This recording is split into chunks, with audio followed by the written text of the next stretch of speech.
Let's give him Brielle. Oh, right. That's what it is. Yeah. And or hell. We'll give him hell and Brielle. Did you get a chocolate? I did not get a chocolate. I did get a chocolate. They were handing them out. Who made the bring chocolate to you? No. House left has 0 chocolate. But it's not for now. No, it's for Malika's. You Yeah. knew that because Did you get some we talked to her. Yeah, here. She gave you chocolate? No, they're handing it out to everyone. They're handing them out to people because it's part of her talk. Like a chocolate meditation. That's, I mean, I hate to be the person who has to follow that. Everybody else gets chocolate, and then you have to She does that work. She does do that. That kind of work. This is not though. Yeah. I think this is Yeah. like We don't know. I don't know. It's true you don't. It's not lint, right? It's Lindor or something. Lindor, Yeah. yeah. Yeah.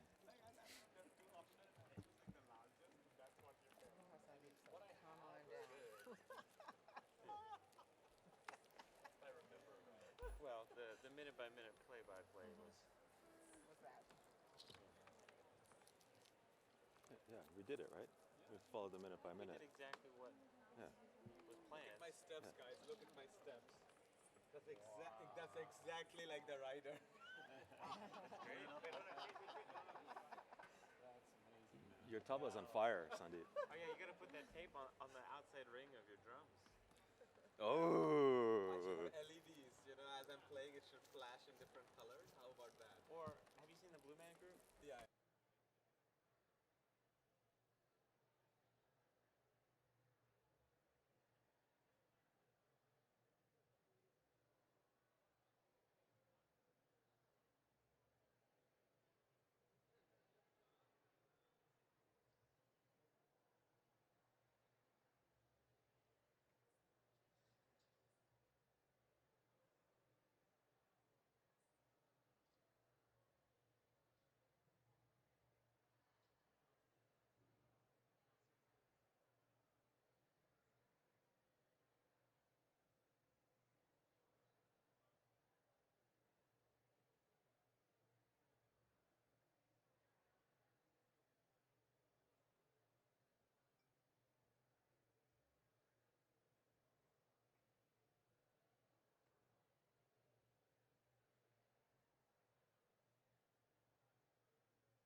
I listen to Mike. Hurry up and wait.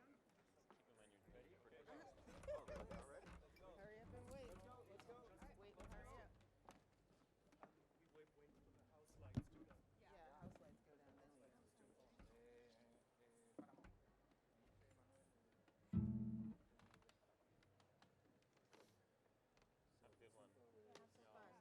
have some fun. Thank you for all of this. Thank you for all this. Amazing. You made it. Thank you, Manuel. I think the lights are down. I'll see you guys on the other side. Yeah.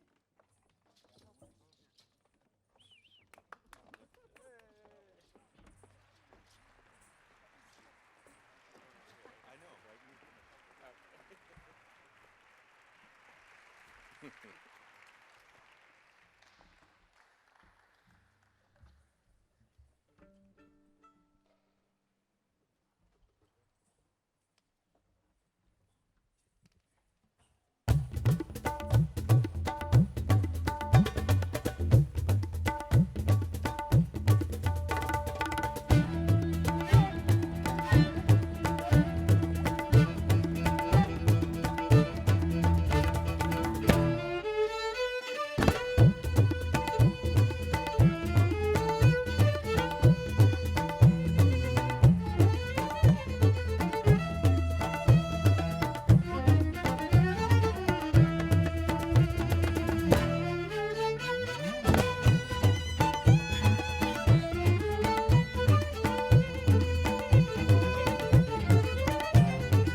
Hello, everyone.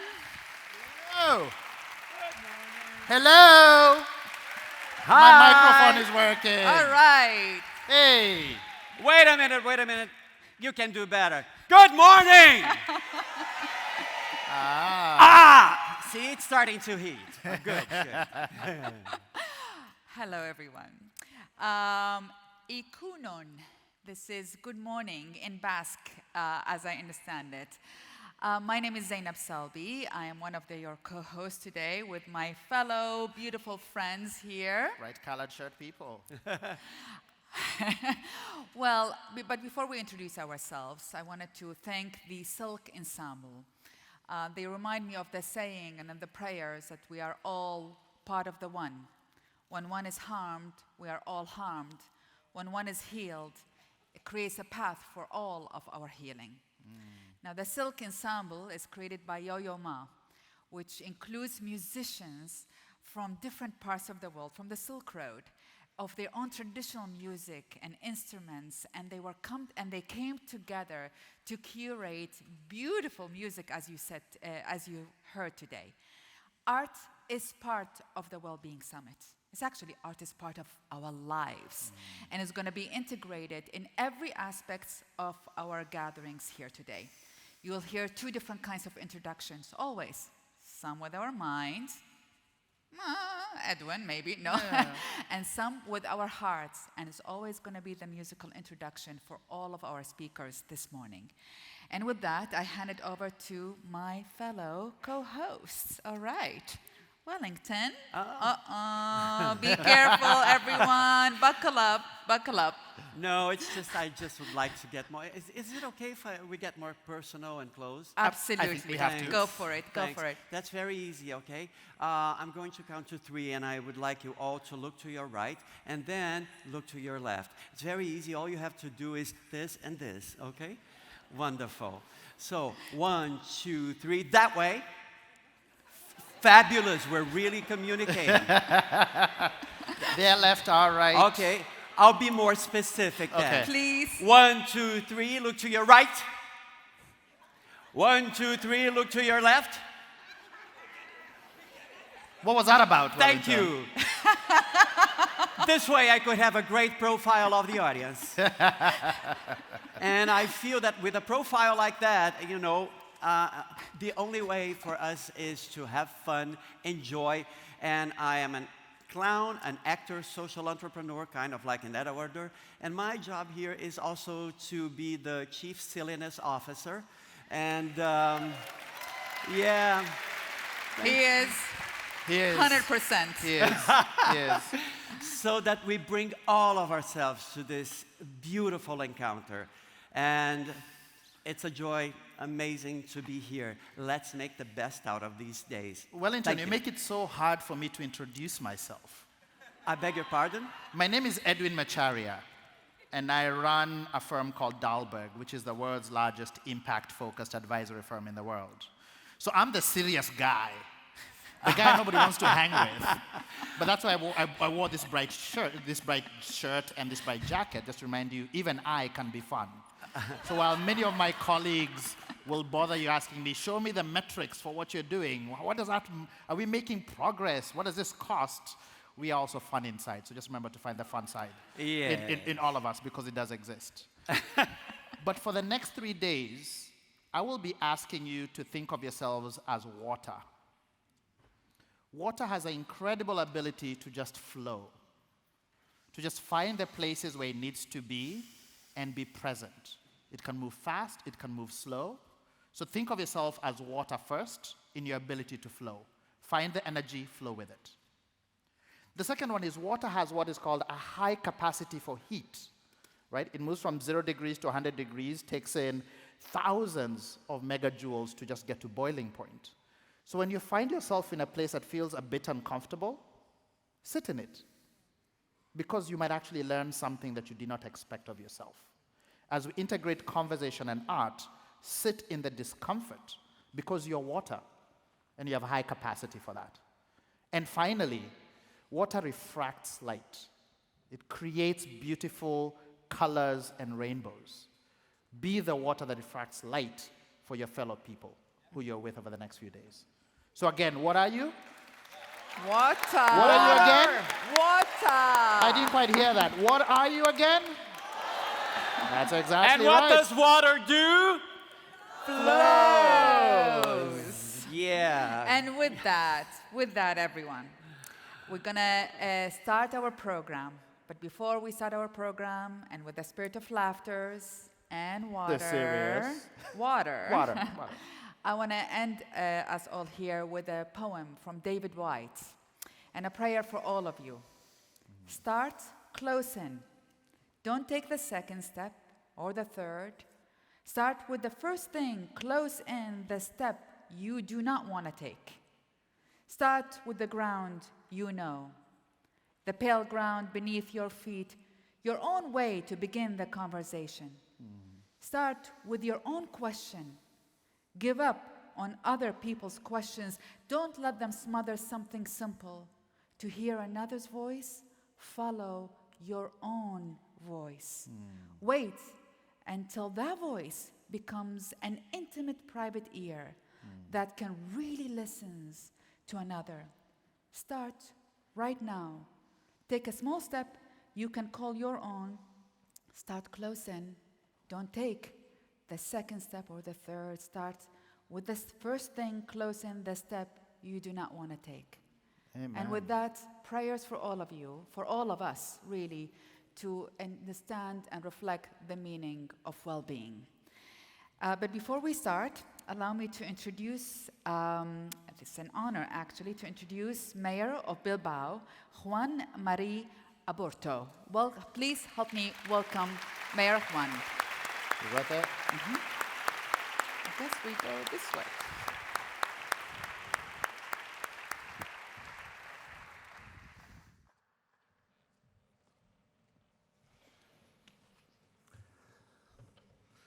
Foru diputatua, jaun Andreok, good morning, buenos días a todos y a todas.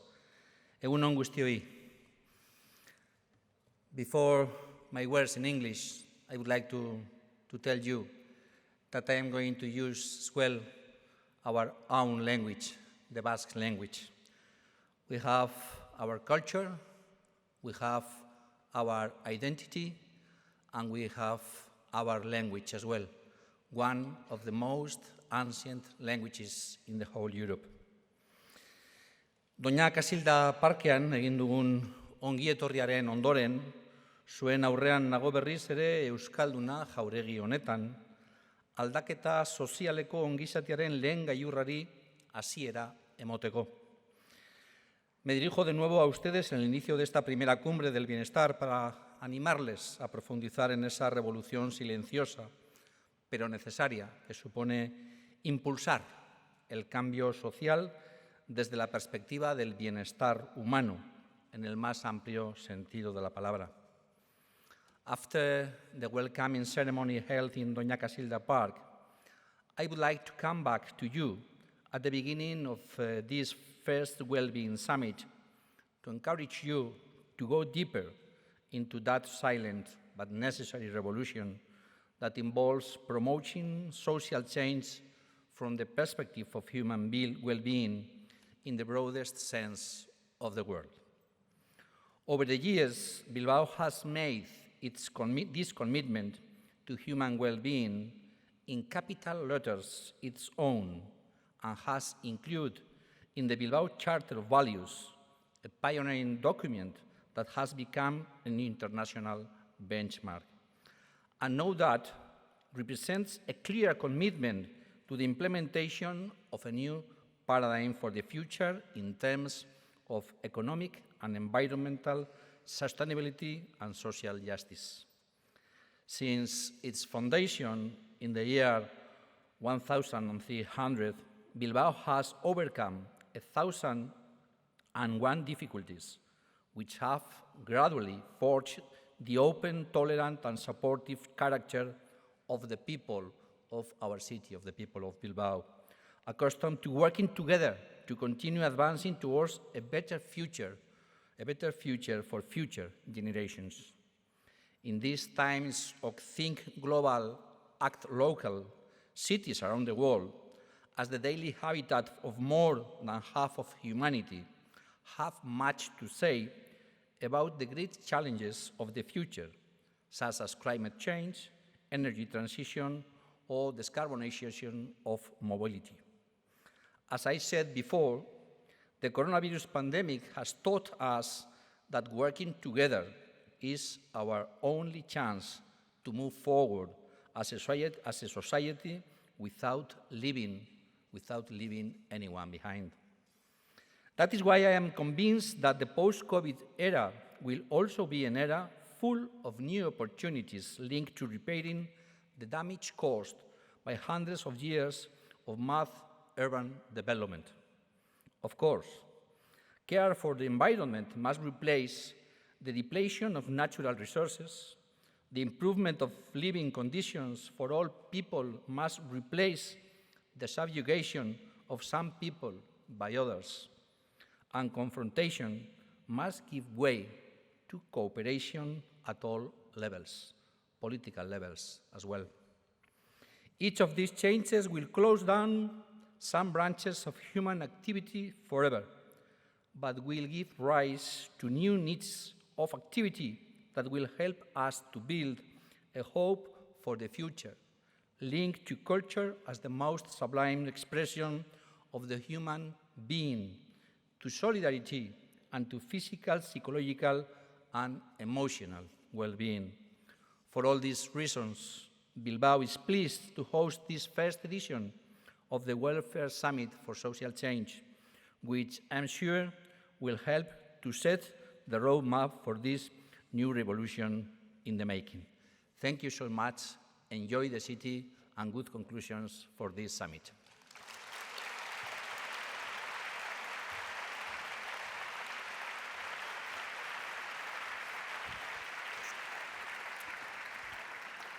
It's truly, honestly, a privilege and an honor for us to be in the Basque Country in here.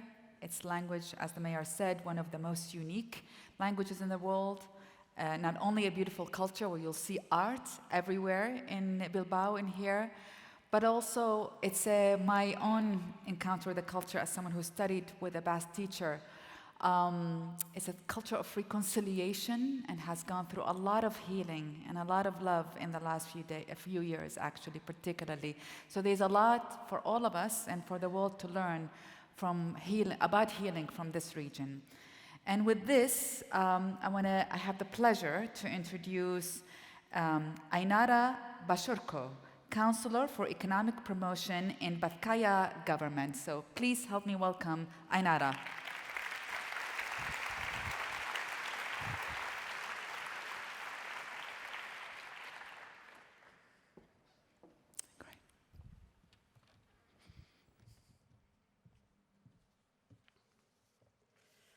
Alkatea eta hemen zaudeten guztioi egunon. Bizkaiak bat egiten du well-beingekin. Bizikalitatea sortzearen aldeko apustua egiten duen lurraldea garelako. Horretan lagunduko duten proiektuetan murgilduta gaudelako. Lurraldearen bizikalitatean eragiten duten faktoreak hobetzen lan egiten dugulako. Lanean jarraitzen dugulako. Bizkaia egiten jarraitzen dugulako. Bizikalitatea hobetzen laguntzen duten ekimen eta proiektuekin bat egiten duen lurraldea da Bizkaia. Good morning. As I told you in Basque, Bizkaia is linking up with well-being because we are a region that is committed to fomenting quality of life. We are engaged in projects that contribute to this aim, working to improve factors that influence quality of life in the region. We continue working. We continue Bizkaia egiten. As a region, we take part in initiatives and projects that contribute to improving quality of life.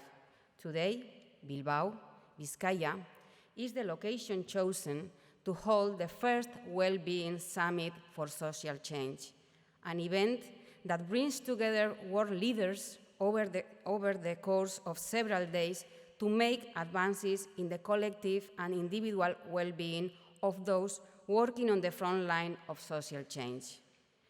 The Wellbeing Summit is an element that positions Vizcaya on the international stage, presenting our region as it is, one full of opportunities to attract investors, talent, visitors, and events. This summit helps reinforce participation in benchmark international networks. The Wellbeing Summit is closely connected to the importance of value-driven city and regional development, as well as the opportunity to guarantee healthy lifestyles and promote well-being. If there's something key in this objective, it's the promotion of our language and culture. They characterize society and our way of viewing the world. As they are also a factor for social cohesion, coexistence, and identity, we are committed to promoting the use of the Basque language and Basque culture as the foundation for the well-being of people and the key to an advanced society. Caring for the environment and enjoying it in a healthy way are part of the Vizcaya philosophy also. We are working on the energy transition. We are working to transform and fully revolutionize the system providing long-term care to those in need. We are also committed to the digital transition. We are a strong, advanced society that still has its own problems, struggles, and challenges. We have a high quality of life and excellent public services. We are a society that has worked hard and successfully. We are a well-being region that doesn't stop with the mission of driving our economy and improving Vizcaya resident quality of life. Our mission is to make things happen, to keep things moving, to push Vizcaya forward. Vizcaya keeps moving, Vizcaya keeps improving. We are working to leave a better Vizcaya for future generations. That is what drives us. A Vizcaya that translates into better quality of life, quality public services, and equal opportunities. A Vizcaya with political, social, and economic stability and its core value for achieving its goal. Welcome, welcome to our region, a place that has become a meeting place to share projects and movements aimed at building a better world. We would like to thank all of you that are taking part in this incredible project and have chosen us to accompany you on this journey. It's a journey whose goal we share. Thank you very much and welcome. Ongi etorri guztiok Bizkaira.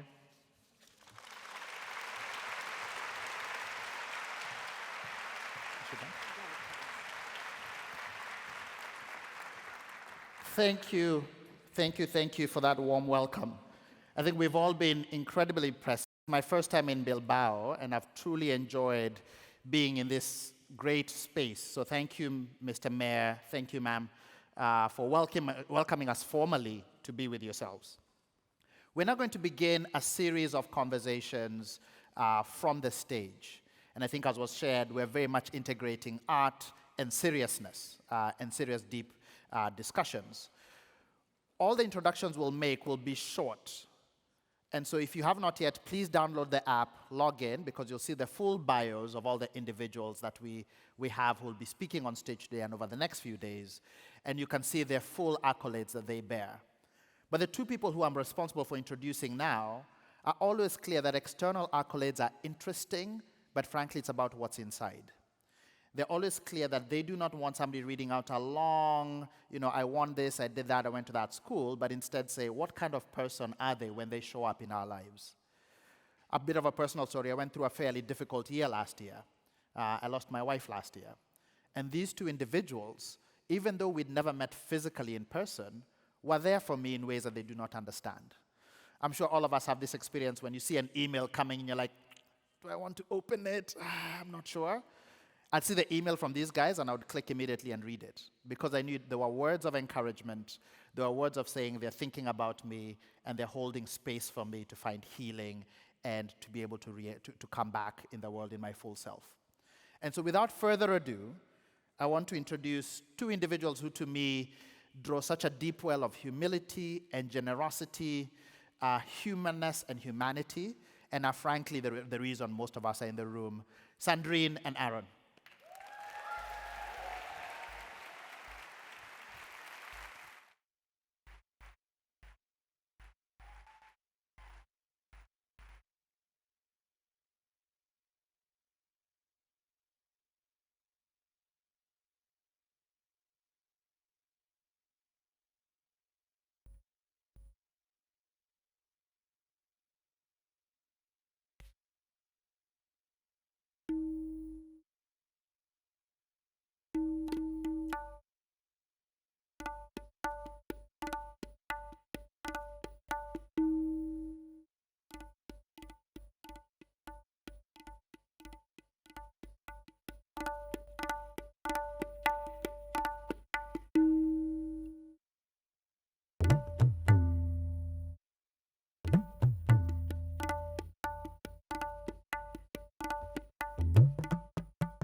Thank you, everyone.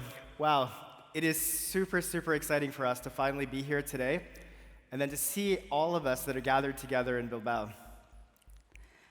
Welcome. We are very excited to welcome you all from 60 different countries, from Africa, India, Asia, America, Latin America, Europe, Spain, Biscay, and Bilbao. Thank you for being here. You've done such a great job for coming over.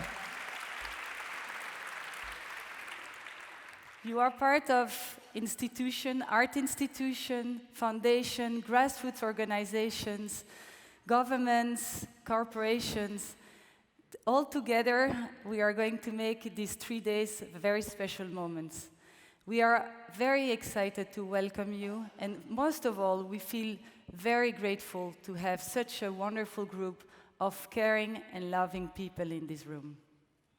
So why are we here? Inner well-being has always been important, and even more today. Many of the people in this room know this in our personal lives and in our work. It's what allows us to center ourselves moment by moment. It allows us to find balance. It allows us to trust and have confidence. It allows us to be more deeply in relationship with one another. It strengthens our courage and allows us to be present with our fears. In our work, it allows us to build more meaningful collaboration and unlocks much more profound innovation. Today, we need these inner treasures of humanity in our own lives and to meet the great challenges that our society faces. 10 years ago, this topic was taboo and not important. Many people in this room and outside this room have worked to bring a culture of inner work and inner well-being alive in social change. This has been brave and courageous work, taking our own journey and supporting others in theirs, even when some people would roll their eyes, thinking this work may not be necessary. We have done this work as individuals. We have done this work in small groups. And in the last 10 years, things have changed. More and more, inner work and inner well-being is entering into the mainstream of social change. The next big step is weaving a culture of inner well-being, of inner work, at the heart of social change.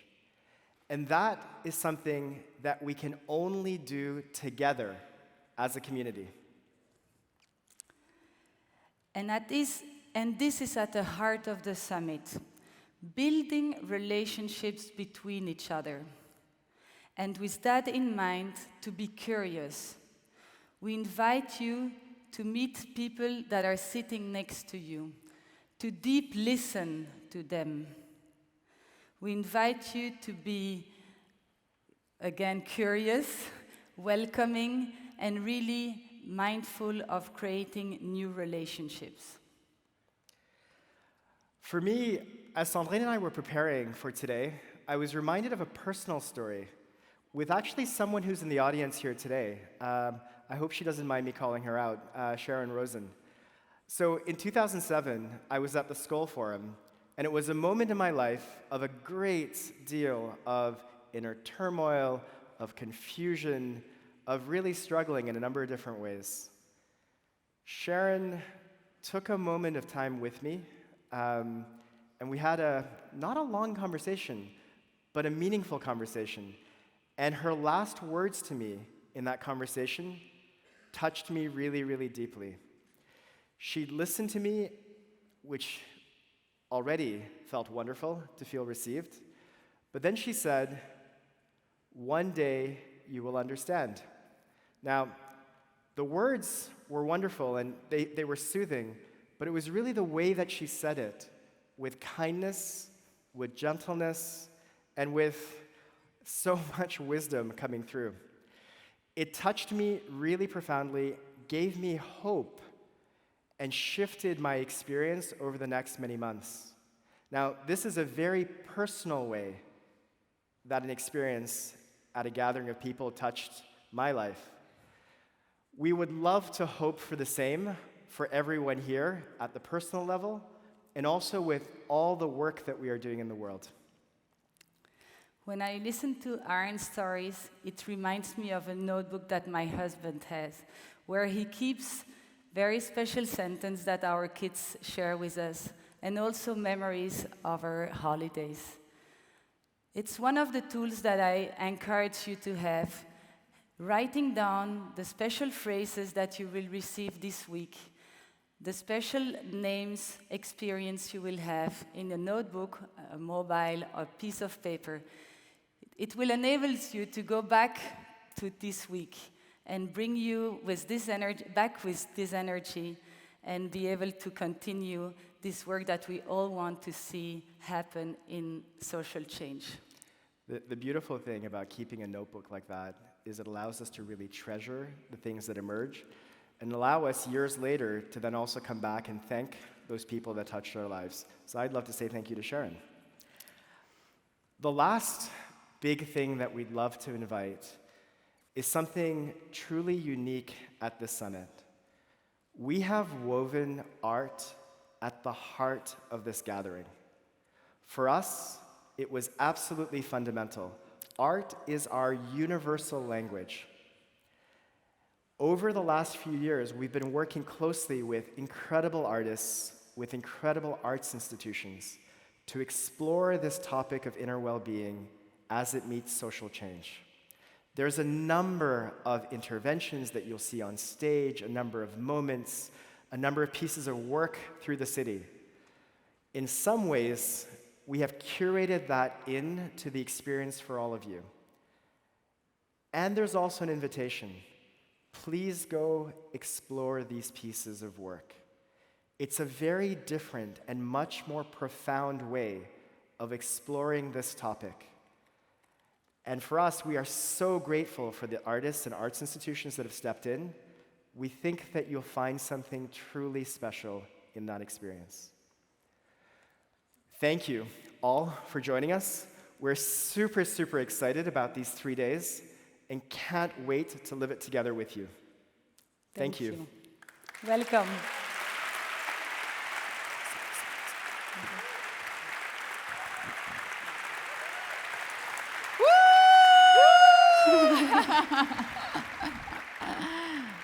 Amazing what they pulled together. Truly, people, all of us from all over the world, it's been a true work of love.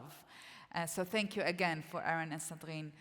I had the privilege to learn so much from our upcoming speaker. In his appearances on MSNBC, in his columns on Time Magazine, and in his many best-selling books, including most recent New York Times bestsellers, Begin Again, James Baldwin, America, and its urgent lessons for our own. Professor Eddie Cloud is a professor at Princeton, a best-selling author, as I said, a commentator and who studies philosophy, religion, race, and so many more. So you are in for a treat, because I have learned so much from him throughout the years. Please help me welcome Professor Cloud.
Thank you, Maze. Thank you for an amazing time. It is an amazing moment to be in this space with you. I want to thank the organizers, Aaron and Sandrine, who worked so hard to make this possible. I want to thank the invisible labor, the people we don't see, who are making this event possible. You know, I'm a text preacher, so I have my notes. I'm going to read them. Is that all right? I've struggled with what I want to say to you. Over the last few weeks, years really, in the United States, we've had to struggle with the ugliness of evil. Innocent people shot down in a supermarket in Buffalo, New York, by a young man who believed that white people in the United States are being replaced. Imagine a grandmother, 86 years old, who has lived a full life confronting death in this manner. Imagine her family, the grief. And then there was the slaughter in Uvalde, Texas. 19 children and 2 teachers murdered by another young man with an AR-15. Babies gone. A husband dies of grief. Parents lost in a fog because God has puzzled them. And yet politicians and fellow Americans argue over the accessibility of guns as families bury their dead. They choose coffins for their children. Conservatives dig in their heels as they defend the right of an 18-year-old to own a weapon of war. Liberals demand common sense gun laws, but nothing changes. Nothing ever changes in this place that claims to be a beacon of democracy. Or to paraphrase James Baldwin, America changes all the time without ever changing at all. And just think about it. This has happened against the backdrop of unimaginable horror, the unimaginable horror of a pandemic that has left over 1 million Americans dead. This is not an abstraction. These are mothers and fathers, sons and daughters, friends, brothers and sisters, people we love. We are so atomized in the United States that we've had to grieve alone. So divided into our individual silos that even the idea of the loss of 1 million people could not bring us together. The sphere of moral concern has narrowed. The place where I live, the place that likes to think of itself as the darling of divine providence, is so overrun by selfishness and greed and hatred that we could not muster the will to respond appropriately. 1 million dead and counting. The toxic combination of selfishness and greed and hatred has slowly poisoned our way of life. The moral infrastructure of America is crumbling. The bridges of concern and fellow feeling towards one another are collapsing. The very idea of a robust conception of the public good has fallen to the wayside as an economic philosophy has turned us into what? Self-interested persons in competition and rivalry with each other in pursuit of our own aims and ends. Y'all with me? Now, you combine all of that with the belief that some people, because of the color of their skin, ought to be valued more than others. And we are left in the place where I'm from, with the country fighting a cold civil war and eating its entrails at the same time. What do we do in the face of it all? In the face of babies and grandmothers lying in pools of blood, what do we do? How do we muster the courage to fight for a better world, for a different way of being together as the bodies continue to pile up around the world? I found myself not too long ago reaching for Frantz Fanon's 1963 classic, The Wretched of the Earth. I taught it in my graduate seminar on the African American intellectual tradition. And of course, we struggled with Fanon's view of violence, his description of the Manichaean world of the colonizer and the colonized, and his prophetic warning about the limits of a certain kind of nationalism, and his understanding of the transformative power of national struggle. But what struck me, after all of these years of reading Fanon, was the aspirational gesture in his chapter on national culture. Against the backdrop of liberation struggles, in the context of the traumas experienced and lived, Fanon called for a new humanism. Out of the ruins of the West, he declared, there must be a new kind of human being. One doesn't have to agree with Fanon's politics or his view of the role of violence to understand the significance of what he commends. We have to imagine the world differently. We have to be differently. And this doesn't require us to ignore the past or the ugliness of the present. It doesn't require us to shift still within a neoliberal framework and declare well-being as if it's some narcissistic self-concern. Oh, did y'all hear me? This doesn't require us to ignore the past or to ignore the present. The world as it ought to be must be imagined close to the ground in the world as it is. If we don't, hubris will hollow out our dreams. In this time of storm and stress, if a new way of being together is to emerge, we must understand that the imagination is the battlefield. To imagine a new humanism requires of us, of you and me, an honest confrontation with the ugliness of who we are, with the wounds that fester, all rooted in what we have done. No more lies. No more lies. And in the context of the place where I'm from, to echo James Baldwin, we must crack the American image and find out and deal with what it hides. In a commencement address delivered at St. Lawrence University in 1984, the late novelist Toni Morrison told the graduates to dream the world as it ought to be. To dream the world as it ought to be. To imagine that no one should die because they can't afford health care. That every child, no matter the color of their skin or their zip code, should get a quality education.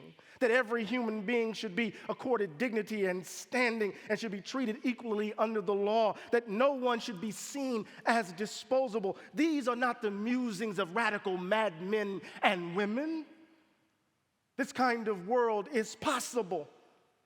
Morrison would say it was necessary. Necessary, quote, because if you don't feed the hungry, they will eat you.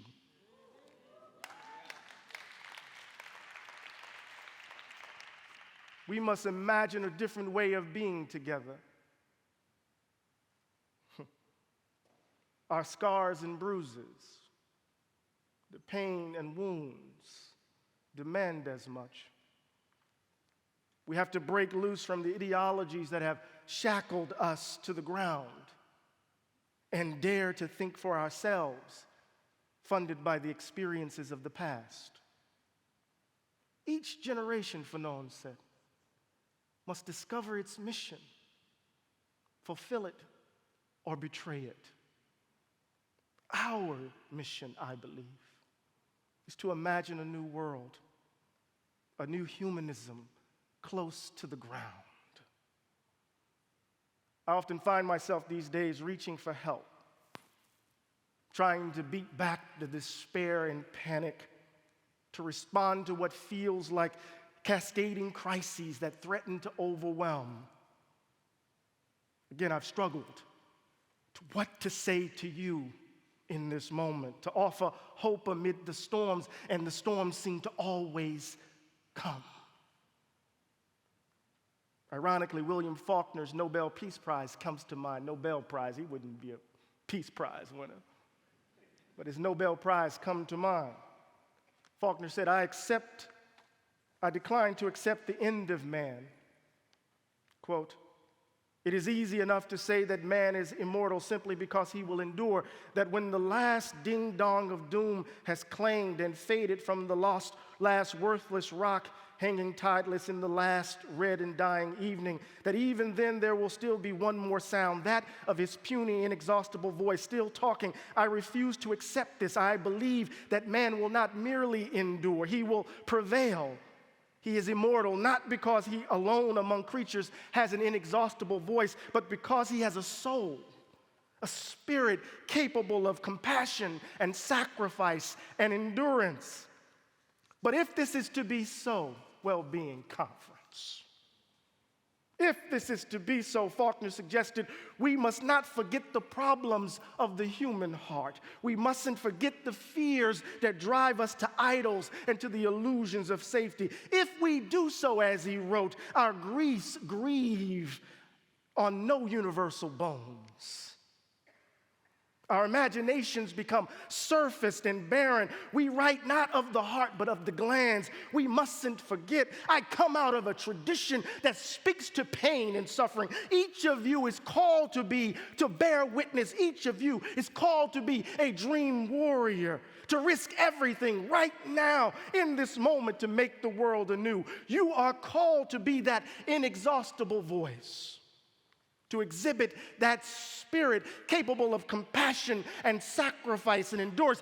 Don't be selfish in the name of well-being. Fight for a better world. Do the work of being that inexhaustible voice and bring a new humanity into existence.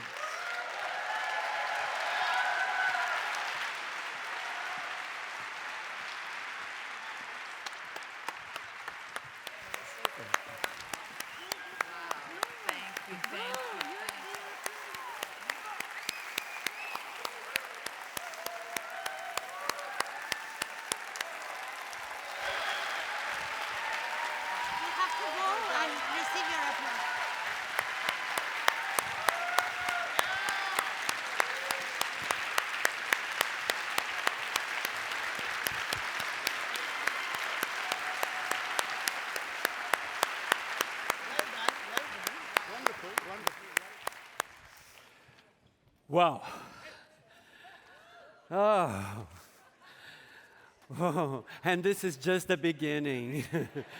Oh, brother. Okay. Going on with the beauty and the power and the joy of our gathering, I would like to introduce our next guest. Our next guest, who insists that reverence for nature should be at the heart of every political and social debate. He's also a pacifist, and he really means it, because in his advocacy for peace, he walked in 1962 from New Delhi to Moscow, to Paris, to London, and Washington, D.C., the capitals of the world's earliest nuclear-armed armies. And then he said, there's so much knowledge in this whole experience. Why not share it? So he founded Schumacher College. And I would like to invite you all to listen to the wonderful composition, 1-minute composition, that Mario Goto from the SILKROAD Ensemble created especially for him, as they are creating these 1-minute pieces for every guest here. So we'll listen to Mario, and then with all our warmth, we're going to have the honor of receiving Mr. Satish Kumar.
Okay.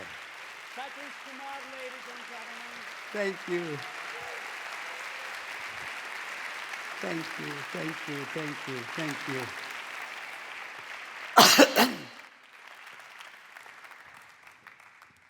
You have heard some beautiful words in Basque. We are in Basque country. Now I would like to introduce you a few words of Sanskrit about well-being. It's an ancient prayer. Sarve bhavantu sukhina, sarve bhantu niramaya, sarve bhadrani pashyantu, ma kaschid dukkha bhag bhavet. Om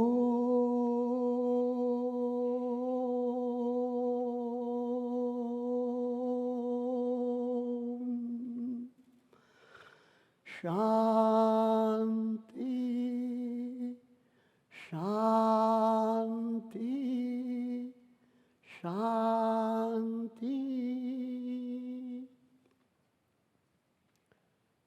The word Shanti means peace. And we say Shanti 3 times. First, Shanti begins with ourselves. We have to be at peace and in love with ourselves. Can you love yourself?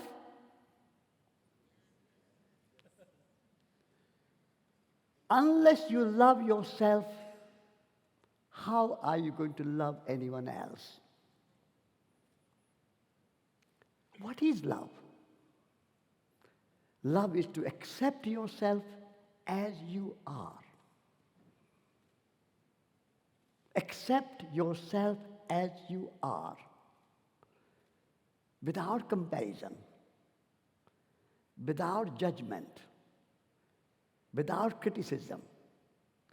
You are a unique, special being, a great gift to the universe. So make peace with yourself. That is the key to well-being. But you are not alone. You are always in relationship.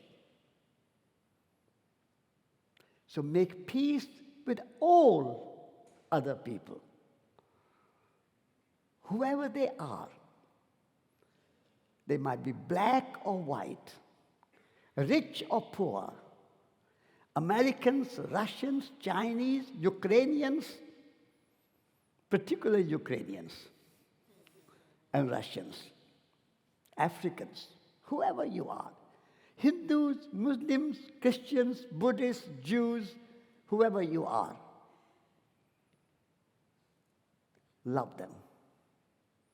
Make peace with them. That's the second piece. Without discrimination.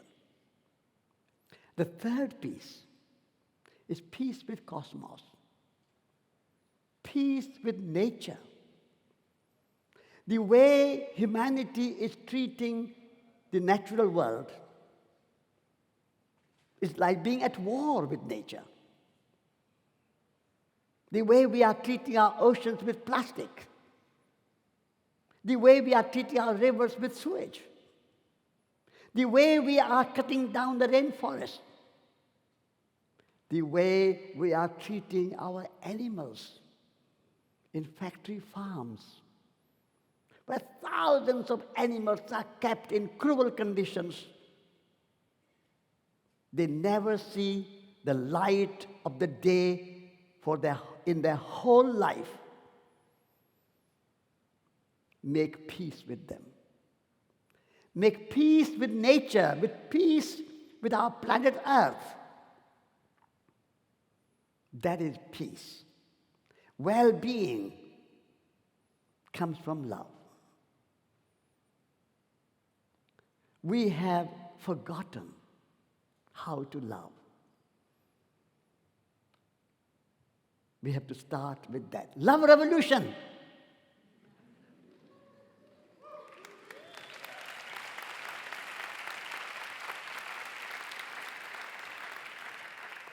We have looked at nature as separate from us. We think nature means the beautiful Bilbao mountains and the oceans and the animals and the birds and the forests. We are not nature. We are separate from nature. If you want well-being, we have to say we are not separate from nature. We are nature. Humanity, social change, yes, I agree with that. But humanity and people cannot be healthy and well on a sick planet.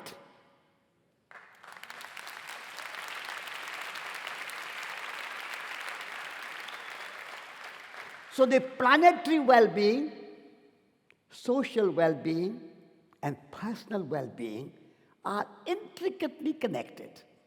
There is no separation. Separation is the cause of suffering.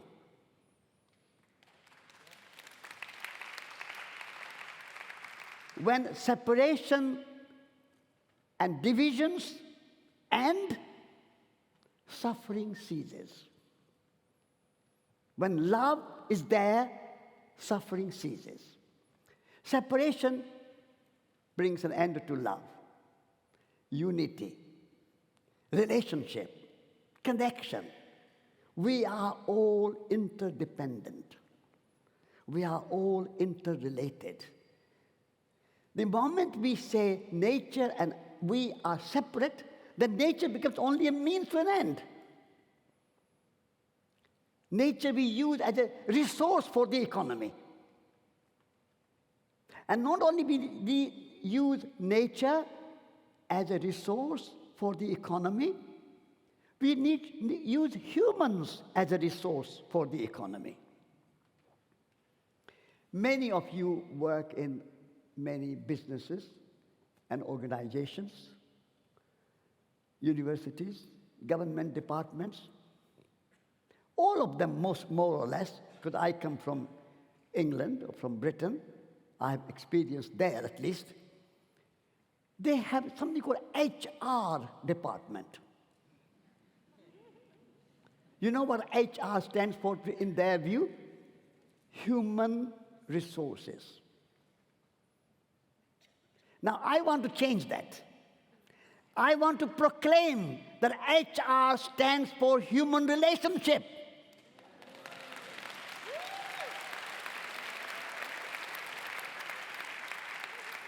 Humans are not a resource for profit and money and business and production and consumption.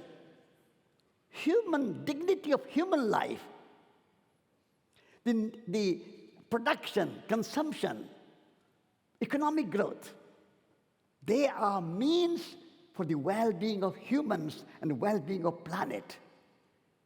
We have this confusion of means and ends. Nature and humans have become the means, and profit and production and consumption has become the end. For well-being, we need to change that.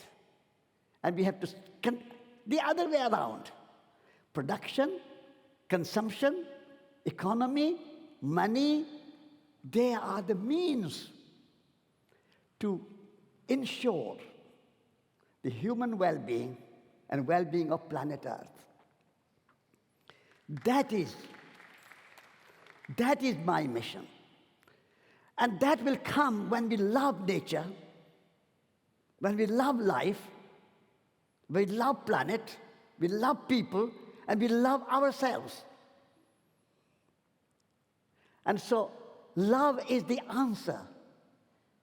What is your question?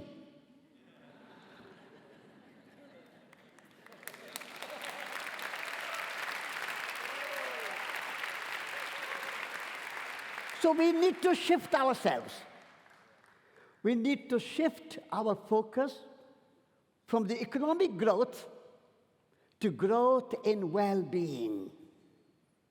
At the moment, all countries in the world, India, China, Russia, America, Europe, Africa, Latin America, all countries in the world, they are all focused on economic growth, economic growth, economic growth. From this conference on well-being in Bilbao, let's shift that and say, we don't want economic growth for the sake of economic growth. We want economy and economic growth for the well-being of people and well-being of planet.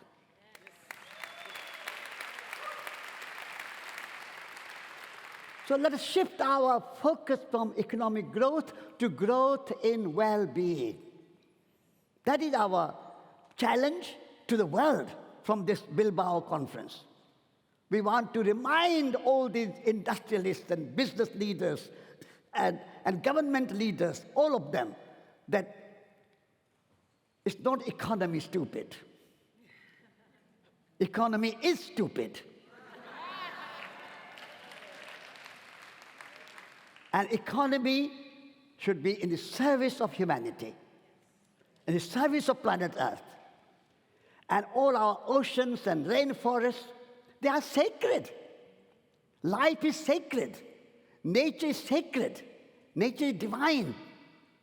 if we are not able to take care of our planet Earth and we just use it for economic growth, we are sitting on the branch and we are cutting it.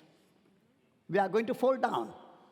If you cut the branch upon which you are sitting, you are going to fall down. Nature and humanity are the branches. And we are cutting it in the name of economic growth and production and consumption and more production and more consumption. We cannot survive. So it's a very simple, well-being is very simple. And that is, start with yourself. Now, in India, when we greet people, we bring right palm and left palm together. So right palm represents the world, the cosmos, the universe. The other, the left palm represents the self. And you bring together, you are bringing the world and the self together. Please bring your both palms together. And just think about how we can bring the world and the self together. And say, in your heart, say, cosmos is my country.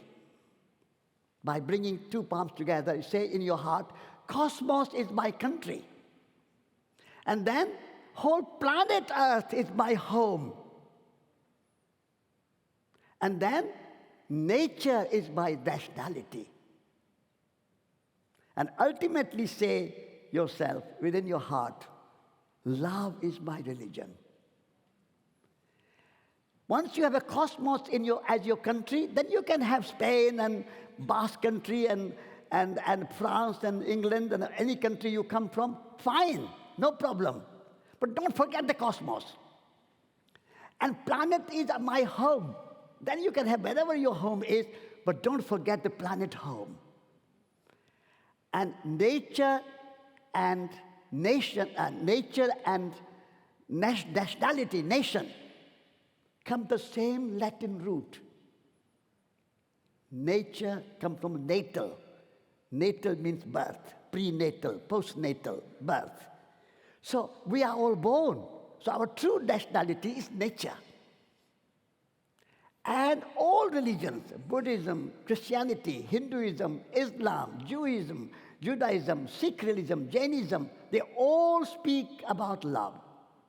Love is the ocean. And the religious traditions are rivers. All the rivers have come back to ocean. So love is our true religion. That's the religion of well-being. Well-being will come when we are full of love for ourselves, for our fellow human beings, and for the planet Earth. Thank you. Thank you, thank you, thank you, thank you. Thank you, thank you, thank you. Thank you. It's my pleasure to be in this great conference. My pleasure. Thank you. Thank you. Thank you. Thank you. And enjoy the rest of the conference. And I congratulate the organizers of this conference for bringing us all together for the message of well-being and for love revolution. Thank you.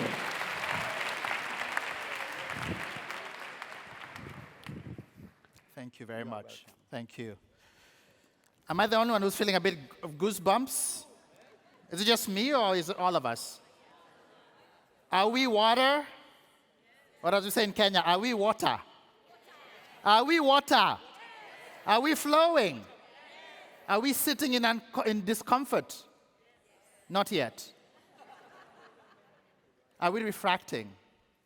Are we sharing our inner beauty with the rest of us? Are we sharing the ideas we are getting with the rest of the people who are here? Now remember, I'm the metrics guy, right? I'm the numbers guy. I'm the serious guy. There's an audience that is online that is watching a live stream of this session. There are also people, I believe now we're in hundreds and rapidly climbing towards thousands. There are also people who are sitting in the room with incredible social media reach. My good friend Sunshine, who's literally right at the front, right here with bright orange hair, has an incredible social media following. Anybody else who's in the room who has even 2 people who follow you, please generate this conversation. The hashtag is right here.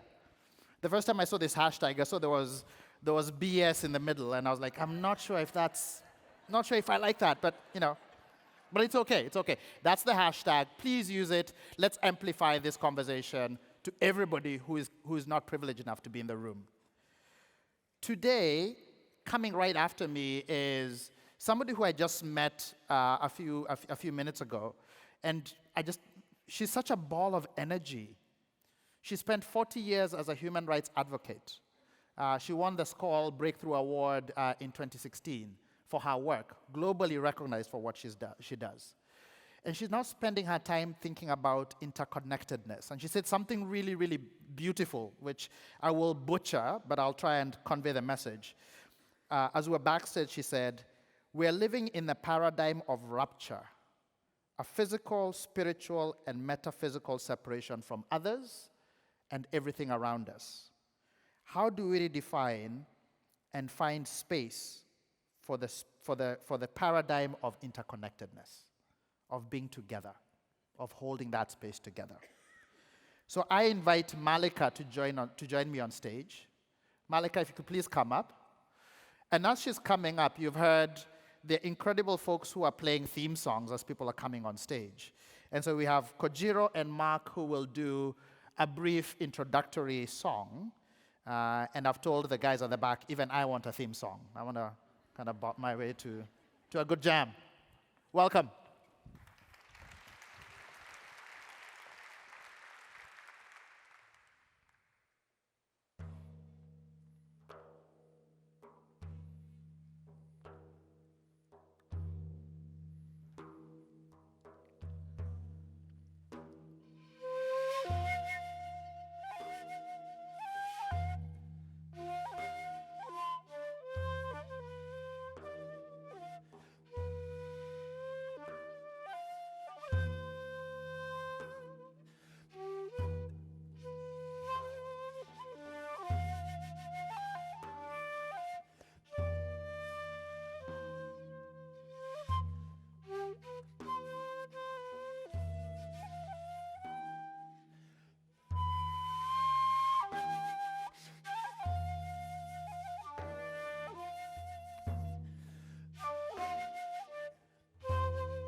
Whew. It's not every day that you get welcomed with that much grace. Thank you, Edwin, and that much beauty. Thank you, Kojiro and Mark. If you have your chocolate still, please find it and put it in your hand, and do not eat it until I tell you to do so. And if you don't have a piece of chocolate, no worries. Use your imagination. So as you're holding your chocolate in your palm, I want you to close your eyes. And if you don't have one, close your eyes anyway, and let's go on a journey.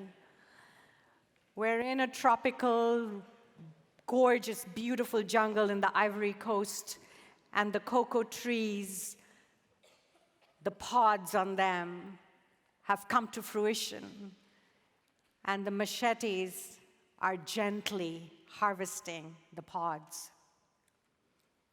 A sustainable forest, fair trade practices, an ecosystem that is thriving. The pods are harvested, the beans are fermented and dried, and then sent off to be roasted into nibs, turned into molten liquid, all of that then turning into pieces of chocolate molded into the shape in your hands with the wrapper and the design, and many, many, many humans along the way that have participated in creating this alchemy, this moment where you are holding chocolate in your hand. Feel the weight of it in your hand. Open your eyes and look at it.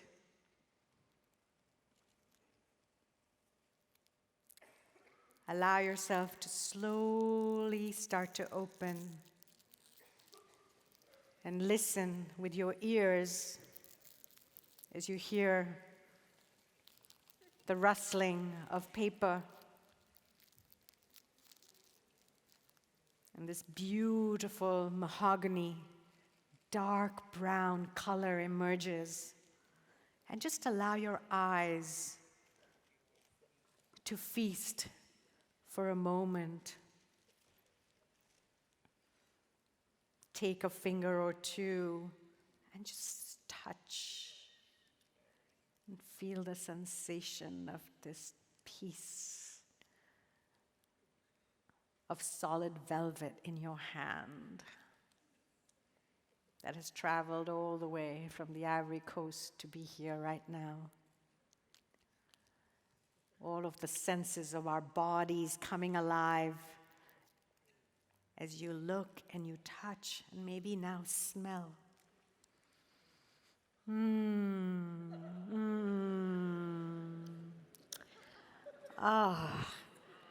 The spices, the sugar, the milk, the cocoa.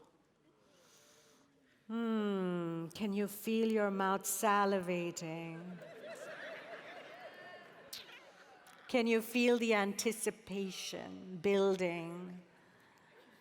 Are you getting angry with me because I'm not allowing you to eat your chocolate just yet? And just soak in this moment of this gorgeous, beautiful, alchemical piece that is sitting in your hands that brings together water, air, the sun, the earth, the plants. Many human hands, design, alchemy, creation. You are interconnected with all of that creation with this piece of chocolate in your hand. And now, the moment is here. Maybe a lick.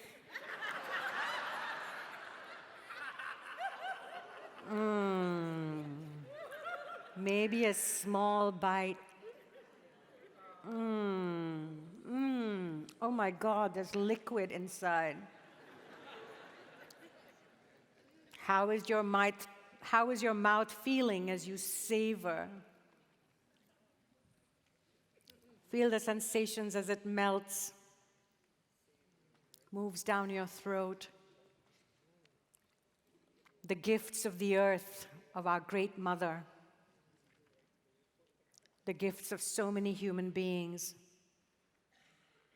in your mouth at this moment.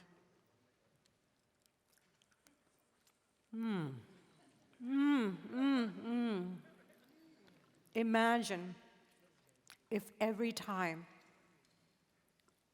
we received something from the earth and from one another, imagine if we received it as this gift with our full selves,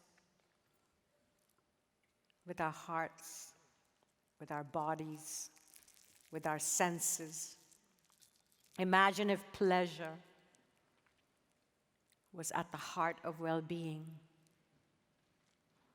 Imagine if the well-being of the forest and the cocoa trees and those who harvested the pods and those who made the chocolate and those who ate the chocolate here in Bilbao were connected. Imagine if our inner well-being meant the well-being of people and planet. Imagine if our collective liberation centered, this kind of pleasure and receiving and gratitude and sensuality and happiness and satisfaction. Imagine we just made it happen. Thank you.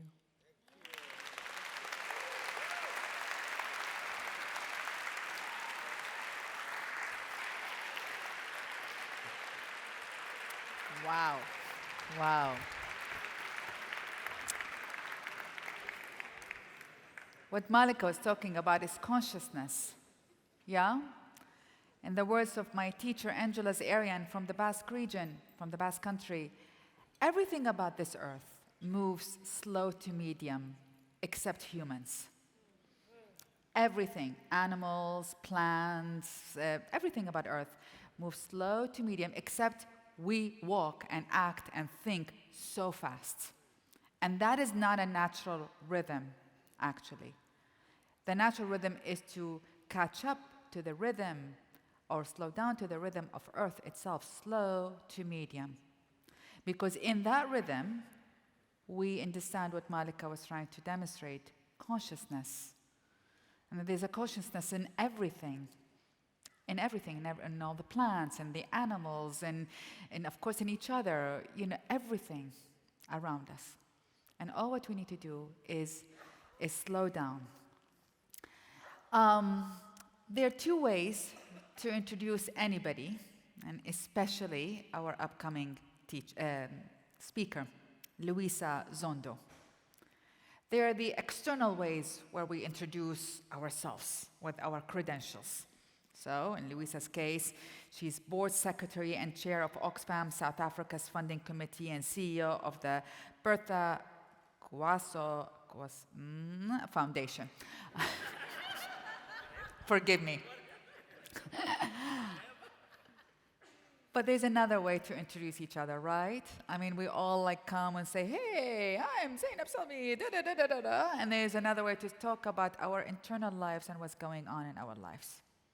And there's usually no room to talk about these discussions in cocktail events or summits, except for this one, about what is going on with our own personal lives and the struggles and the joy and the pain and the triumphs that we're all facing. So what I'm so touched about Luisa is not only about her external life and her contribution to the world, but her own triumph of hope and love over the pain she encountered, which is, and this is a loss that I think any mother or any human, it's just most painful loss to lose one's child. And she transformed that loss, because her story, she will tell us about it, transform that loss into consciousness and how to integrate art and culture and activism to elevate attention to mental health and well-being, and primarily that of young people. And so there's so much to learn, it's not only the joy, it's almost so much to learn from the pain. So I'm so looking forward to learn of joy and of pain from Luisa. But before she comes, please help me introduce and welcome the musicians who will introduce her in their own language. Thank you so much.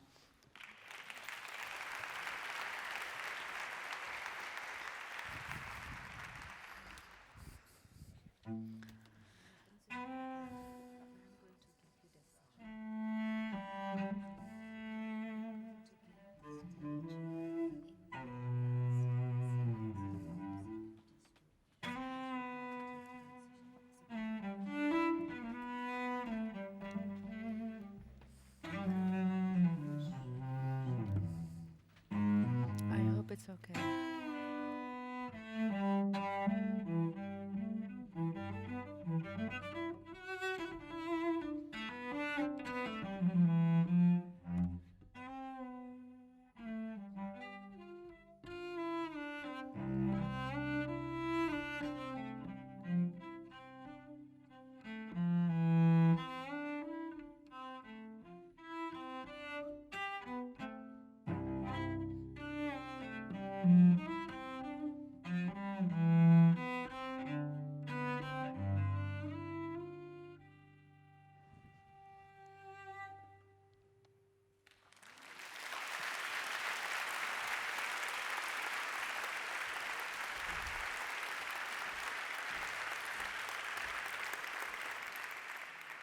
Whew.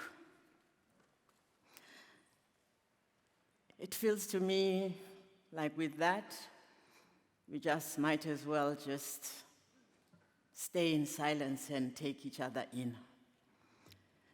What a beautiful introduction. Thank you very much. I'd like to start off by confessing to an extreme level of nervousness as I stand here. I'm particularly nervous for two reasons. The first is that I'll be sharing a personal story, and that it is quite messy and pain-filled. The second is that I have not shared parts of what is in there publicly before. So I appeal to you that whatever you may be able to offer me as a holding, you give it over, and I accept it with gratitude.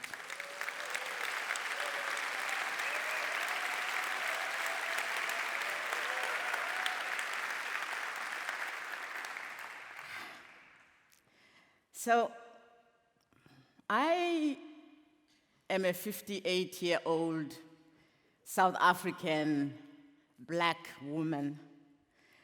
And I say that word black to take us all into a space. I was born and raised in a township in the outskirts of a city of Durban in South Africa, and this was in apartheid times. And living in townships, especially townships designated as African townships, was not that easy. The space was hard in so many different ways. I was the last of three sisters. My mother was a nurse, my father was a social worker, and just by virtue of their education and line of work, they would have fallen into the category of the elite in the township. We were not wealthy, but as children, we really were teased at school about being the haves. Our parents,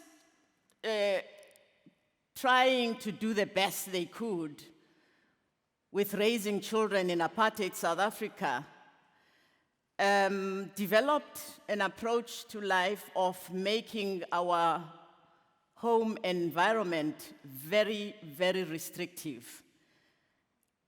That was their attempt to bring safety in light of the enormous dangers of the spaces we had been thrown into. So, visiting neighbors, playing and engaging with other children in the neighborhood were just prohibited, strictly prohibited, and so was playing on the streets. So we also always watched from the fence. This meant that as I grew up, I was a young person with a lot of closing up. In my whole being, there was a lot of closing up. And this closing up manifested itself in my whole life, and in very, very surprising and unforeseen ways, but with enormous contradiction as well. So much contradiction that at the age of 19, I was a mother to my first son and a married woman. At the age of 20, I had completed a 4-year law degree. And at 22, 2 years after, I had completed a post-grad law degree. And at the age of 24, my marriage had broken down in a bloody, violent incident. And 4 days after that, I was on a plane to study for my master's in law, with a major focus in human rights at the London School of Economics, and that was my first trip out of the country. And as these contradictions mark themselves, I recall the sense of leaving my 2 precious children, Sheikani at 5 years and Ricardo at 14 months, to go away for this 12-month period to study, laced with leaving a marriage. It didn't even occur to me that I needed some counseling, nor did it occur to anybody around me that this is what was needed in this space. I just carried on. At the age of 33, I fell in love with a good comrade of mine, and we had met in the struggle. He's a beautiful soul who to this day exudes goodness and infectious generosity and love and kindness. And 8 months into that relationship, we woke up to people who had broken into the house, and they held us in for hours. They tortured and beat us up, threatened to kill us. And they, at some point, removed me from where Kumi was, and he reports about that incident afterwards and says it was the longest 2 hours of his time. I, of course, had protection to some extent, in that my mind shut off what they had done. And so I was informed by Kumi that the pain that I was carrying in my elbow would have come from the beating up and the dragging as they were dragging me out of the room. So even in that instance, even though I was the CEO of the South African Human Rights Commission at that time, I couldn't bring myself to walk the journey of counseling. I couldn't see myself through sitting and relaying what had happened to me to anybody. So after the second session of trauma counseling, I dropped it. And of course, there were consequences of all of that. The unintegrated memory involved me in reenactments of that incident. And unfortunately, Kumi bore the brunt of those reenactments, as they would happen in the night, and he would be positioned in the reenactment as the assailants. So this shutting off I'm telling you about is emerging in all these ways. But then my 24 4-year-old son gets to be admitted to rehab. And that's where everything shrunk and expanded for me. I became the smallest entity as I prayed huge prayers, didn't know what to do with myself.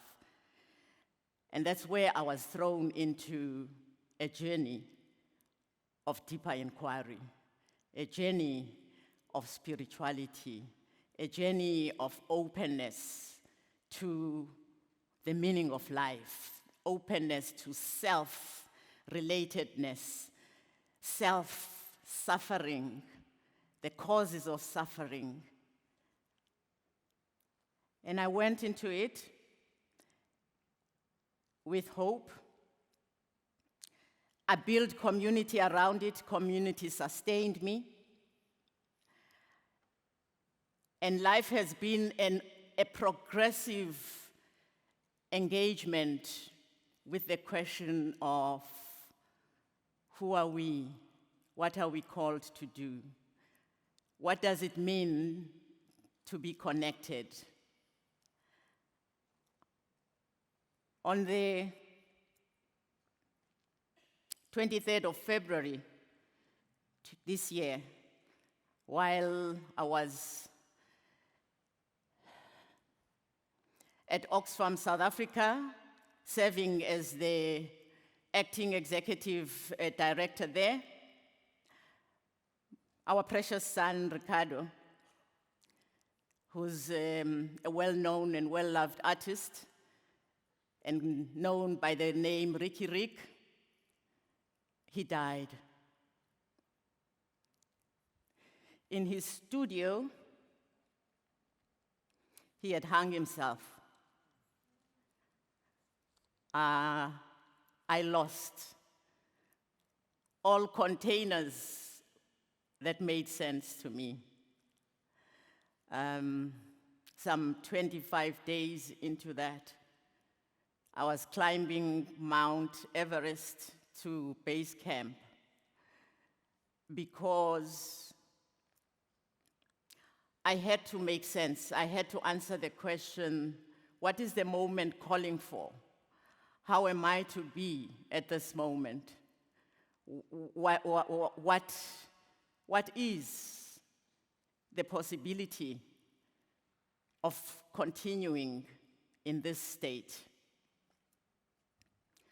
Of course, there was a huge outpouring of love from everywhere, literally everywhere. People had been touched by Ricardo's life, and that was a gift in this time of immense grief. The ability to see Ricardo's death not only as the pain that stops everything, because I did drop everything. I dropped the job, I dropped everything. I just could not be. I didn't know. I didn't know who I was. The ability to hold that outpouring of love with a vision of that calling that says, come. See the spiritual moment in this very, very dark, painful space was there with me. So as I climbed up to Mount Everest Base Camp, I met with Ricardo. In spirit, we communed. We had a huge exchange of revelation about how my life, which had caused a lot of damage in many places, including, by the way, damage that relates to how I misused resources that were placed in my personal space. I just did not manage money, resources in the way that would serve to the best of its possibility my family and the community that would have benefited. All of this came up in this encounter, which for me was a series of spirited moments that said Ricardo's legacy lives on in us doing the best that we can. And I continue to commit to the Ricardo Foundation for Artivism. Thank you.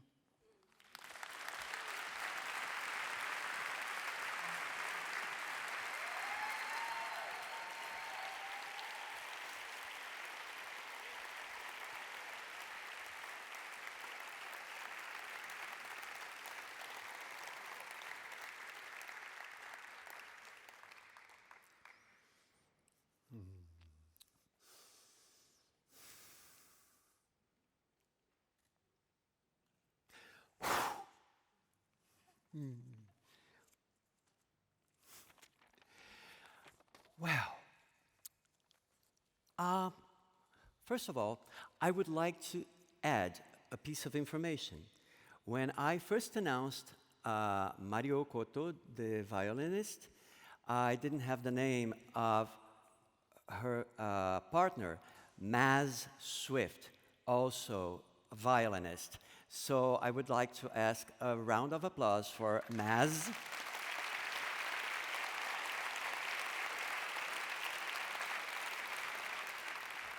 And the honor of introducing our next guest. Okay. She's a Mumbai-based freelance journalist and mother, she made a point of adding that, who writes about social and political movements in contemporary India. And she founded a very unusual platform, Ahimsa Conversations. It's an online platform exploring possibilities of nonviolence. And when we mention nonviolence, one of the first names that comes to mind is Gandhi. And she wrote a book known as Bapu Kuti, Journeys and Rediscovery of Gandhi. So she studied his life, and I lovingly call her Gandhipedia because she knows so much about him, and she shared so beautifully in her book. So I ask you to join me in welcoming her with all the joy, love, peace, and everything that brings nonviolence to life. Ladies and gentlemen, please welcome Razny Bakshi.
Thank you. Thank you.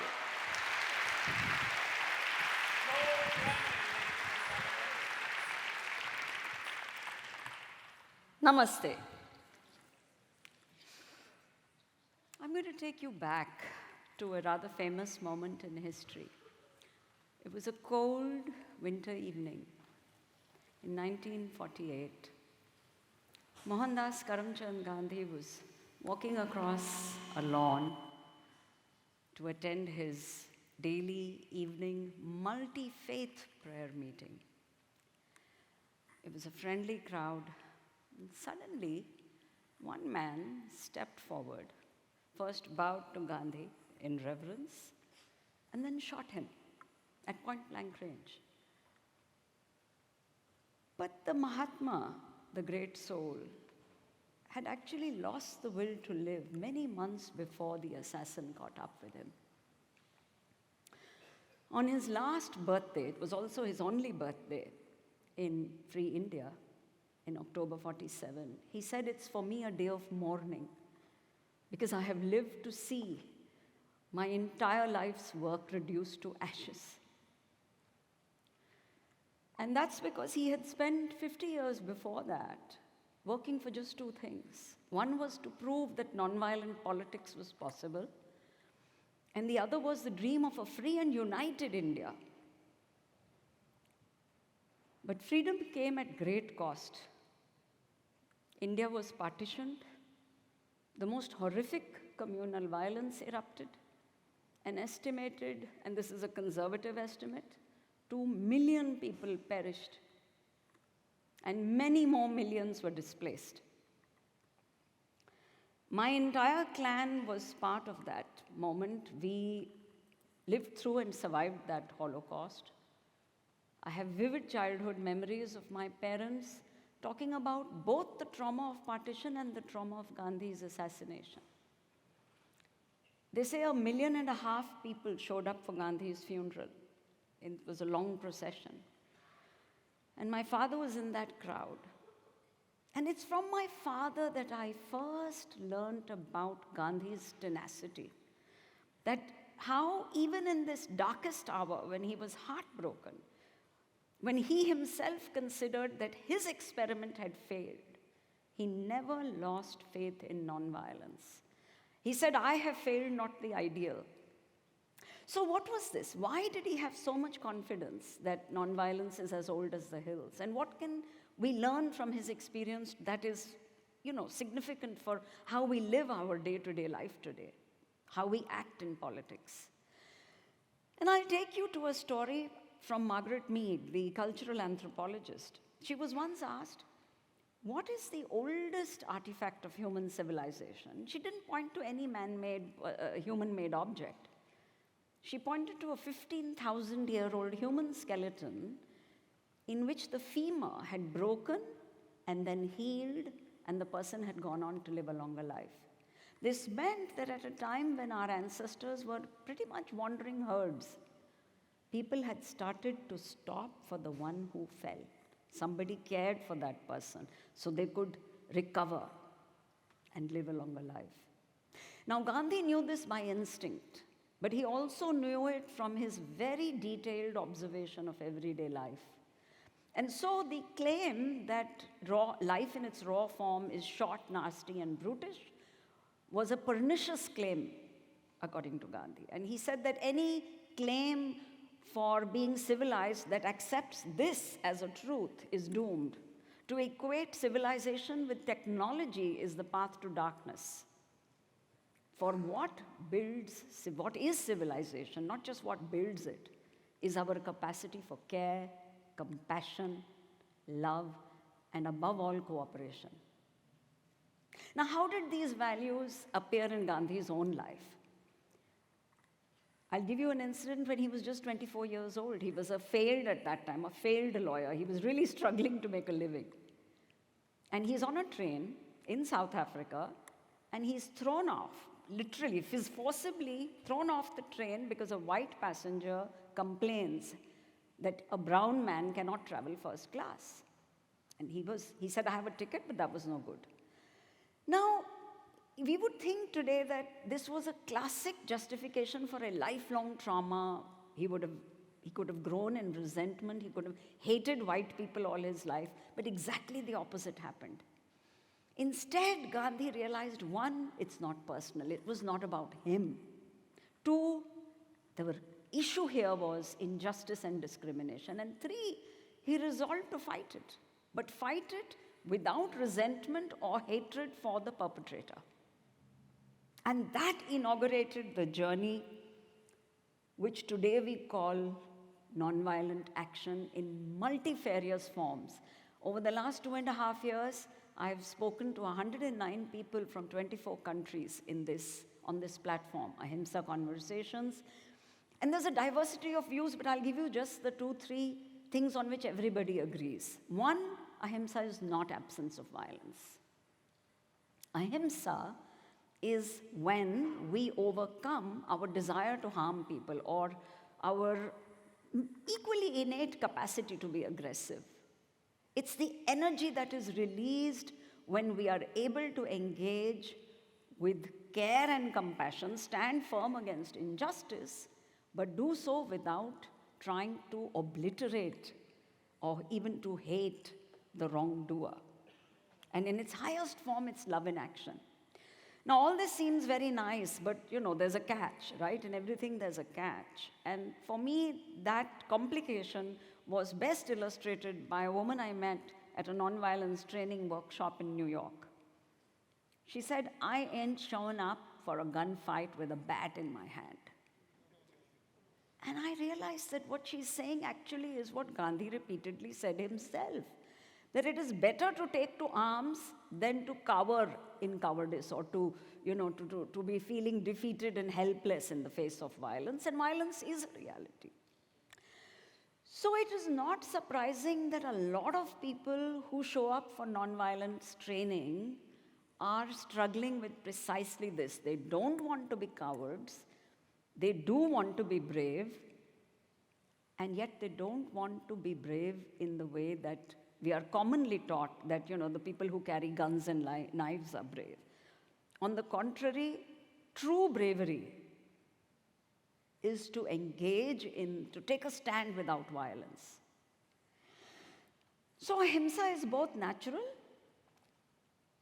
and it is hard work. It is natural because we now have ample evidence from multiple disciplines of both natural and social sciences, which is showing us, and this is research-based, it's not anecdotal, it's showing us that it is much harder to train people to kill. Militaries across the world report that it takes a lot of effort to break down people's inhibition to kill, but it takes almost no effort to train people for nonviolent action. At any rate, it is much, much easier for people to learn and adopt. Why? Because I think it's an inward process of discovery. The very act of seeking to learn nonviolent action enhances well-being. It's a process of self-discovery, and that fills your outward view of the world with wonder. Now, how does all this connect to what we are here today to deal with? I mean, what we are trying to strive for, that we want to be effective change makers, and yet we also want to do it in ways that enhance our own well-being and that of the larger systems in which we engage. So here I have just one suggestion, that maybe we need to constantly reflect on what is the dharma of our karma. Now, to roughly translate, it means what is the civilizational frame in which we are anchoring our actions. If our frame is to accept that we are fundamentally violent, that yes, life in its natural form is short, nasty, and brutish, that we are descended from the killer ape, and so therefore, our capacity for violence is a dynamic, progressive thing, then I'm afraid we are going to risk individual depression and collective despair. But if we are willing to accept that the non-violence impulse is equal or stronger than our violent impulse, and both are human impulses, then a very broad and wide open horizon opens up for us, in which the possibilities are truly infinite. I'll close with another story. This one is also from a journey on a bus, a very famous journey, you've all heard of it. Rosa Parks on that bus in Montgomery, USA, that when she defied that attempt to evict her on the grounds of racism, she wasn't doing it randomly. It was a result of training. She was part of a movement. But above all, it was her conviction that conflict may be inevitable, violence is not. And so I'll close by reminding all of us of the famous words that Hannah Arendt, to whom I pay great tribute, the political philosopher Hannah Arendt, so clearly put it in a nutshell. She said, it is never power that flows from the barrel of a gun. It's only instant obedience.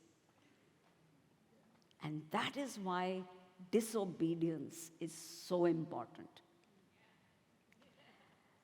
Gandhi's killer succeeded in creating an immediate impact. Okay, his victim fell dead on the spot. But that is not what is shaping history. What is shaping the future of our species is that Gandhi's defiant disobedience inspires generation after generation. I truly think Einstein was not exaggerating, when he said that for generations to come, this act, what was going to be remembered, what is being remembered, is this defiant disobedience. So power with each other, not over each other, is our goal. And disobedience, nonviolent disobedience, is the path, is the energy that lights up our pathways. Thank you so much. Namaste. Namaste.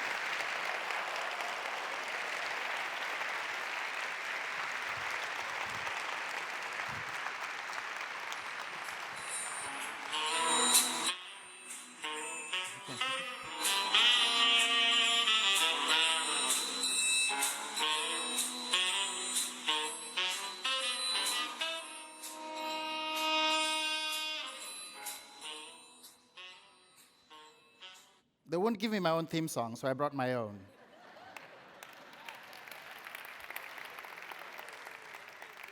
That is how we create the world we want, right here on stage.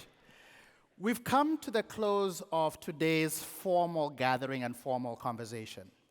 And then, of course, people said, well, let's send out the boring, serious guy to tell you what you need to do after this. So that's my job. Lunch is open. When you all registered, you got vouchers that you could use to go to different restaurants. This is the time to use those vouchers. As we said, we are flowing, we're sitting in discomfort, and we are refracting light. Do not have lunch by yourself. H2O has 3 molecules. At least have 3 people with you. Okay? There are WhatsApp families that have been created. Find each other, connect, because this is not only about those who are here, sharing the wisdom. In fact, in some ways, most of the wisdom sits amongst yourselves. So find each other, connect, and get to know each other. There are creative labs and the fireside conversations that begin at 3 p.m. If you haven't signed up, please do so. Download the app, log in, sign up for the creative labs and the fireside conversations from 3 p.m. Then there's a session, Why Are We Here, from 5 p.m. All of this is in the app, so you'll get the exact location for that discussion. That's at 5 p.m. And then back here, we have a welcome cocktail leading into dinner from 7 p.m. And then to close the day, there are art experiences. Different artists will be putting together their shows and experiences today from 9:30 p.m. So when you go to dinner, have enough wine and vodka shots to just kind of keep you alive for a while. Let's go and support the artists who are out there putting a fantastic show for us and the Bilbao community more generally. Now, the other side to that is, unfortunately, tomorrow we have a bit of an early morning. Small problem. We've all been there. We've done this. There are early morning practices that are led by different leaders. Reggie Hubbard, I believe, I don't know if Reggie's in the room, led the one today. Reggie's right there. He's a good man. We should all get to hang out with Reggie. There's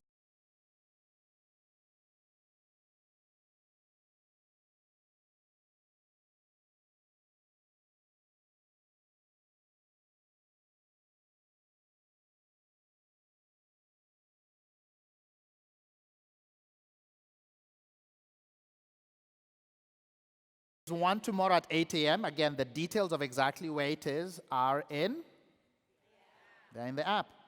And then we have immersion sessions tomorrow from 9 in the morning. So we'll be back here for those sessions. And that's it. Actually, that's not quite it. there's one more thing that needs to happen, which is SILKROAD Ensemble are going to come back on stage and close us out, all of them together. I'm looking and seeing if they are coming out. They are coming out. I'm hoping they've taken my hint at doing kind of a theme song for me, but clearly nobody is. No? SILKROAD Ensemble, guys, please enjoy lunch. We'll see you in the afternoon, and we'll see you tomorrow.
Bambole!